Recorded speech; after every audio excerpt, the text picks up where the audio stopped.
Welcome Wargamers to day 2 of Daughters of Khaine week. In this video, we're kind of moving away from Morathi as a character, and we're going to dive into how these temples, these war covens of the Daughters of Khaine function in the mortal realms, how they interact with other societies, and how they fit into the overall universe. Towards the end, we're going to cover 4 of the main temples, kind of giving a brief idea of what they are like, which really kind of fills in the picture, if you will, for what this army is supposed to be like. So to kind of start off, the forces of the Daughters of Khaine are organized into temples, right? And these are the equivalent of, say, Stormcast Eternal Chambers, or chapters for Space Marines, something like that. And each temple worships a different aspect of Khaine, right? Different types of ways to destroy your enemy, to bring upon murder and death. But what's interesting is that no matter what aspects they worship, they all follow the same very strict hierarchy set in place by Morathi. And each temple is made of 2 parts. The warriors of the religious order are called the War Coven. Now these are realistically what we know of the Daughters of Khaine, right? This is all of the Witch Elves and the Sisters of Slaughter and all the Medusae and all the Khaine, all those things. Anything that fights fits into this category. And when a fight breaks out, the temple will send out its War Coven. And the second part of that really is just a caste of menials there to be drones. More often than not, this is the men of the society, and they do the day-to-day tasks like literally building the buildings, keeping things clean, sharpening weapons, those kinds of things. And what's great is that large temples can actually have hundreds of war covens, right? Tons of these fighting forces ready to go out and do war. And there's kind of a cool sliding scale because a small temple might only have one, and that's great that there's a lot of flexibility in that narration. But if you are part of a society, a temple that has multiple war covens, Morathi will actually pit them against one another, trying to weed out the weakest ones, refine them, keep them on their sharpest edge, and keep them constantly trying to vie for her favor and the favor of Khaine. So it's a big game, right? It's almost like manipulating a bunch of gangs. And kind of diving a little bit deeper, like I said, there's a very strict hierarchy to how these things go. At the top of every single temple is Morathi.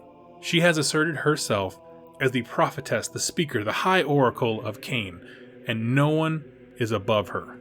But directly beneath her, you have your slaughter queens, hag queens, and the blood-rack Medusae. And this kind of level of leadership, they act as the priestesses, they keep the artifacts, the record keepers, almost administrative roles, and then also they are in the battle as generals and lieutenants and things like that. The book does note that different temples have different roles assigned to these things, so I can't say for certain a hag queen does this in every army and a blood-rack Medusa does this in every army. But this is kind of an interchangeable level of leadership, right? You're higher than the rest, but you're still below Morathi. How you assign duties within your temple is kind of up to you.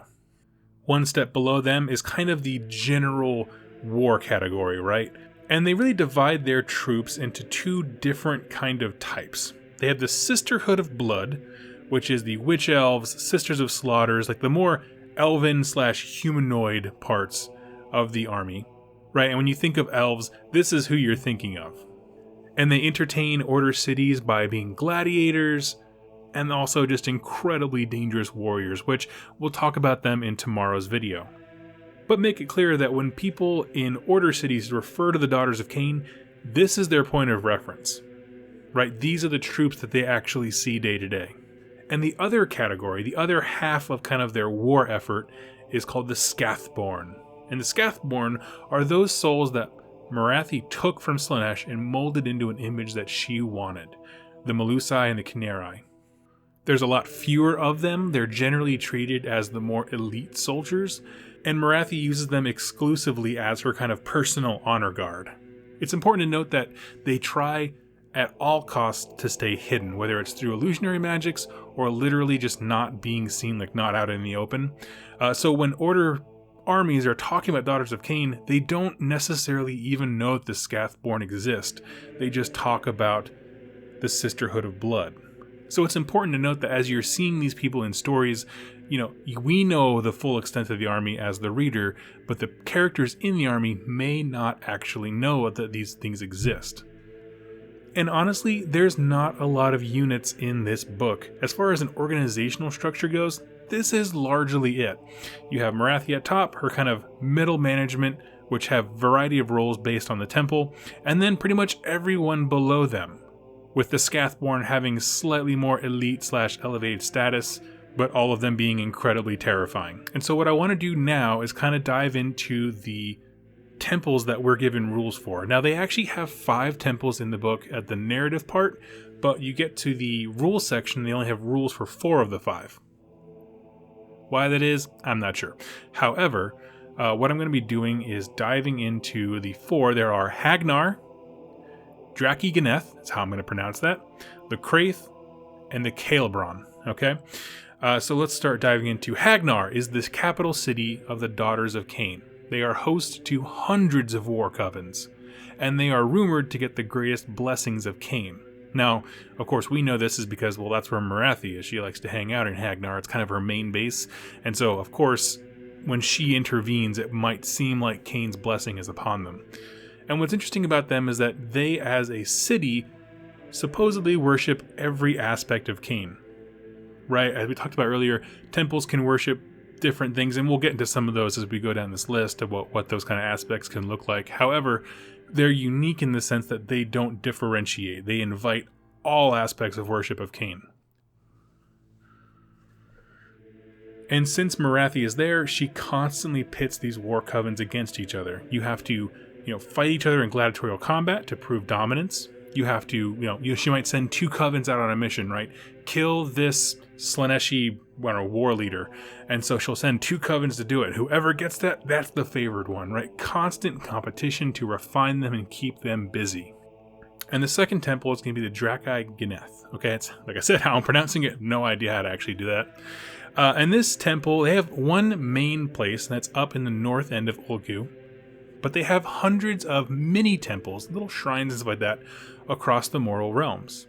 And they are the most commonly seen Daughters of Khaine to other Order armies. They're in the cities, just kind of doing life with people. The Battle Tome actually says, few cities have not witnessed them, which is really incredible. It speaks to how prevalent they are. And the aspect of Khaine that they worship most, right, the thing that they love and honor is the killing blow. That perfect, clean shot that strikes an enemy down in one go. And because of this, they've kind of gained a nickname amongst Order armies as the Executioner's Cult, because the way that they get that clean blow of killing your enemy is decapitation. And they don't believe as a way of doing war. They don't believe in poisons or illusion, which is kind of unusual for Daughters of Khaine, but they love to meet the enemy head on. They're all about martial prowess and being upfront with your enemy. Savagely aggressive. Right? They want their enemies to see them, to see their proficiency, and to be afraid of them. They also have a lot of rituals surrounding battle. They'll do a lot of ritualistic preparations to get ready for the fight. Afterwards, they'll wear the blood of their enemies as is their custom, those kinds of things. And you have to think not just of how they fit into the greater Daughters of Khaine army, but how the rest of the Order faction perceives them. Like I said, they are seen more than any other Daughters of Khaine army. So it's important to know that when we talk about this specific temple, this is how other people generally see them. Which is actually probably a good thing for their cause, because it makes them seem like they're not out to beguile people, not to manipulate. They're very upfront, no illusion, no poison, no secrecy, no trickiness. We're just going to be better than them. And I think that probably goes a long way to making them a little more trusted. Now, the third faction we're going to talk about, the third temple, I should say, is the Kraith. Now, these are very unique amongst the Daughters of Khaine. They see themselves as the most uncompromising of Khaine followers. They don't have temples. They have no actual physical residence. They believe that the Temple of Khaine is on the battlefield. And with that, they have adopted this nomadic lifestyle, going from war to war. Basically, they'll hear about an Order army that needs help, and they'll just go there. And they kind of work sort of as mercenaries, but the whole point is to be in constant motion, constant warfare, going from place to place, rooting out enemies. They have the distinction of truly believing that every other Temple of Khaine is somehow beneath them or somehow inferior. Maybe they think that because they have established buildings and kind of more settlement type things that they're getting distracted, right? You shouldn't have a home base. Khaine doesn't have a home base. He's on the battlefield. That kind of air of arrogance. And because of their nomadic lifestyle, they are unique in that they don't have that menial class or caste that we were talking about earlier. And the last temple we're going to talk about is the Kayla Braun. Now, these guys are the masters of stealth and illusion. They revere the assassin and the unseen killer. And because of that, they become masters of ambush and sudden strikes. Now, they have a main temple, but generally speaking, nobody but Morathi knows where it is. And they do function largely as a nomadic society, but they have this home base where no one really knows where they go to resupply and re-equip. And they have this cool gimmick. They'll arrive at an order city, and they'll act as a troupe of blade dancers, and they'll entertain people with their little gladiatorial fights and kind of keep folks happy and entertained, showing off what the Daughters of Khaine can do from a stylistic perspective. But the thing is there's always a secondary mission involved. These are assassins. They are not necessarily upfront warriors like, say, the Kraith are.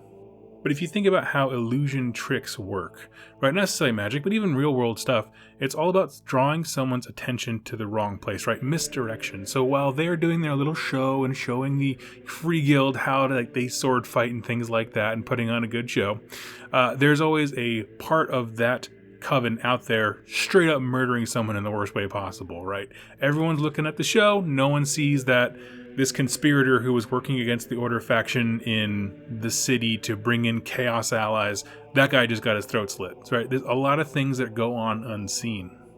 And part of what's cool about them is that their temple was personally taught how to manipulate shadow magic by Morathi herself. And so they really identify with that aspect of her.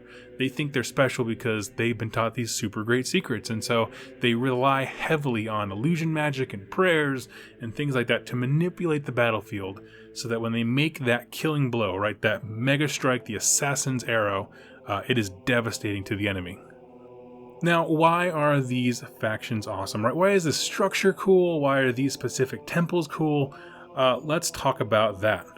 Because it's strange, that's a lot of organization for a cult based around murder, right? It seems like it'd be a little more loosey-goosey, but this is actually pretty rigid when you read it in the book. And I think specifically knowing what we, the reader, know is that Morathi does it to keep control. This structure that she's created out of nowhere, it keeps them busy, it keeps them devout, and it keeps them from asking questions. They don't have time to think about, is Khaine really here? Where are the pieces of him? And all those kinds of bigger questions that might indict Morathi.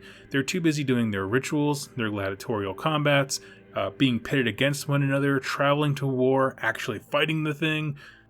And so the whole structure of this army is built to make a weapon for Morathi that can't question her. It's too tight.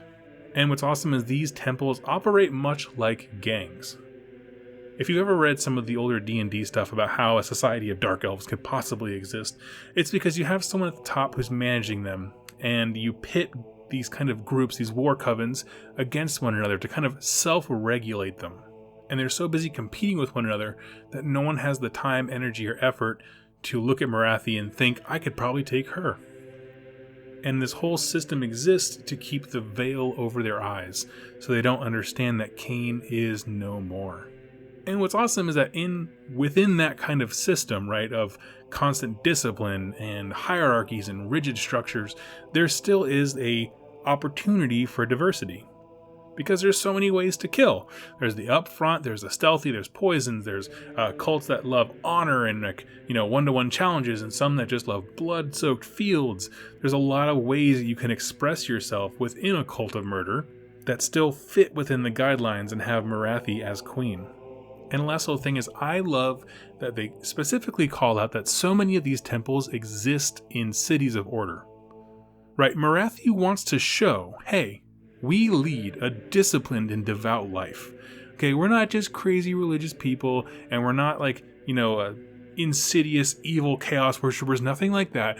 We're devout, we're disciplined, we know what we do, we're good at what we do, and you want us on your side. It's putting up a good front for everyone and really pressing hard to get into those hard to reach places so she can have control over Order factions. She wants to show that she can be trusted, and she wants to show how much she is needed. Again, this structure, the way they infiltrate into Order societies, conduct combat, why they're at certain places, why they help certain allies and not others. It's all because Morathi is playing a large manipulation game on the forces of order. And friends, that is why the War Covens and the Daughter of Khaine are amazing, and it's a great setup. And the rest of the week we're going to be diving into some specific unit types and stuff like that, exploring how the army functions. But I wanted to get the video about Morathi out because it sets the tone for the entire army. And I wanted to do this one because as we talk about these individual units, you need a little context to see how they fit into the army and why other factions would ever trust them or work with them. I think that's very, very important. So thank you so much for watching, and if you have an Age of Sigmar lore question, click subscribe, leave it in the comments down below. I'm dedicating this week to the Daughters of Khaine battle tome that just came out, but I will be reading all of your comments and using them as inspiration for future videos. Thank you guys so much for watching, and happy wargaming. Hey friends, I hope you enjoyed that video, and I want to introduce you to some awesome folks. These are my patrons over on Patreon, and they make this show possible by their direct support of me to buy battle tomes and Black Library books and all the material I need and the hardware support that I need to make this stuff possible. And if you'd like to join them, go ahead and click over to the Patreon page, to the link in the description down below, and you'll be introduced to a really awesome community of people talking about the hobby, sharing what they're painting. I invite them to be a part of polls to decide what content comes next. I raffle off every battle tome that I review, and we're having some great fun and discussions over there. So go ahead and check it out. Now, if you can't support in that way, that's completely fine. I'm just so glad that you watched this video here today. And if you have an Age of Sigmar lore question, go ahead and click subscribe and leave it in the comments down below. I read every single question and comment. I respond to as many as I possibly can, but I use them all as inspiration for future videos. So go ahead and do that now. And I look forward to seeing you guys on my next Age of Sigmar lore video. Thank you so much for watching, and happy wargaming.